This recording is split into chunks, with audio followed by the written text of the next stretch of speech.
میرے بچوں، میرے نوجوانوں، میرے بھائیوں، زندگی میں کبھی اپنی محسنوں کو نہ بھولنا. کبھی بھی زندگی میں اگر کسی نے آپ پر احسان کیا ہے نا، چاہے کہیں بھی پہنچ جاؤ، کتنا بڑا مرتبہ کیوں نہ ہو جائے، کتنی شہرت کیوں نہ مل جائے، ان لوگوں کو نہ بھولنا جنہوں نے انگلی پکڑ کر چلایا تھا، جنہوں نے تمہیں آگے بڑھایا تھا، جنہوں نے حوصلہ دیا تھا. ٹھیک ہے آج تمہیں دنیا جانتی ہے، تمہارا نام بڑا ہو گیا ہے، مگر کبھی انہیں بھولنا نہیں. اور ایکنالج کرنے میں عزت کم نہیں ہوتی. اگر آج کسی نے قرآن پڑھایا تو بتاؤ دنیا کو یہ میرا استاد ہے، کسی نے کتاب پڑھائی تو بتاؤ میرا یہ استاد ہے، اس کا ادب کریں.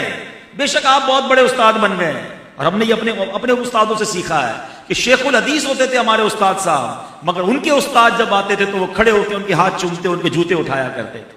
ہمیشہ یاد رکھے عزت دینے سے عزت بڑھتی ہے. با ادب با نصیب، اور بے ادب بد نصیب. نصیب کم ہو جائیں گے اگر ادب نہیں کرو گے. ادب کیجئے، بزرگوں کو یاد رکھیے، اچھے الفاظ میں ذکر کیجئے. انشاءاللہ یہ اچھے انسان کی جس کو کہتے ہیں پہچان ہے کہ اس کو یاد ہے اپنے محسن.